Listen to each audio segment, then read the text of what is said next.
Have you ever had that feeling where life is just rushing by?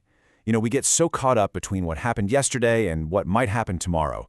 But what if the really profound stuff, the most meaningful moments, are actually hidden in the little things we usually just overlook? Okay, let's dive into this. We're going to explore the very framework, the architecture, if you will, for building a more meaningful life. Not someday, but right now. I love this quote because it gets at such a powerful idea, this concept of holding a moment. Think about it for a second. A single laugh with a friend, that sting of a failure, a really warm hug. These aren't just fleeting experiences, When we actually learn to slow down and pay attention, these moments become these little containers for huge lessons, for understanding who we are, and for finding some real joy. They become the actual bricks that build the architecture of our lives. So, to hold a moment, we first need to get what it means to encapsulate it. Literally, it means putting something in a capsule. But for us, what it's really about is finding the core idea, the main quality of an experience, and holding on to that. It's how we distill the essence of a moment to figure out its bigger meaning. But let's be real, this is way easier said than done, right? Because most of us are caught in this constant mental tug of war. We're either replaying the past or we're endlessly rehearsing the future. We get stuck in this trap of time, trying to build something meaningful on really unstable ground. This lays it out perfectly. On one side, you've got this conflict of dwelling on the past. We can get so locked up in old regrets or mistakes that we just fall into a spiral and we totally forget to live today.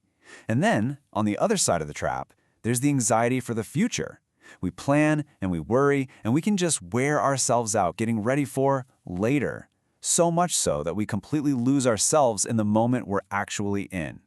So the big question is, how do we get out of this trap? Well, the solution lies in a pretty fundamental shift in how we see things. It's all about discovering the incredible power you hold in what we can call the philosophy of now.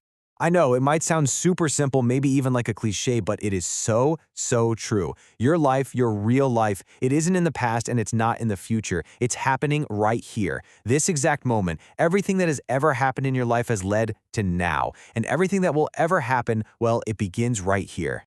And this is the crucial part. You have agency. That's the power to act and to shape your own life. And that power, it is at its absolute peak in the present. The past is done, it's fixed, the future is just an idea. But right now, you can make a choice, you can take a step, you can use your power to move your life in the direction you actually want it to go. Okay, so the philosophy is powerful, I get it. But how do we actually live it? This isn't just about thinking differently, it's about doing things differently. So let's look at a practical guide, the blueprint, you could say, for applying this to your daily life and finding your own clarity. First up, you have to acknowledge the thorns. The things in your life that are pulling you down. Just see them, recognize them, without letting them define you. Second, it is all about balance. Of course, you need to care for your future, but not at the expense of your present. And third, find your clarity. A healthy, clear mind is like the master architect for a meaningful life. Now, finding that clarity is going to look different for everyone. For the person who wrote this, the gym is what provides that mental space. For you, hey, it might be a walk, or meditation, or journaling. The goal is exactly the same. Find a practice that helps you quiet the noise so you can navigate your world a little more calmly and really connect with what you truly want. And that brings us to the final and maybe the most important part of our whole architectural plan. Once we learn to find our building blocks, our moments, and we start to clear our minds, the next step is about making space. It's about finding freedom by letting go.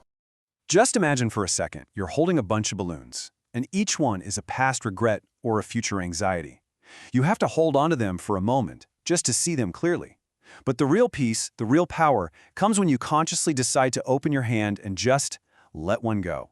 That act of releasing it is how you find your freedom and anchor yourself right back here, in the present. So as we wrap this up, I'm going to leave you with this question. Right now, in this moment, what can you find? What lesson, what feeling, what tiny piece of meaning can you encapsulate and hold on to? The architecture of your life is built one moment at a time. What are you going to build with this one?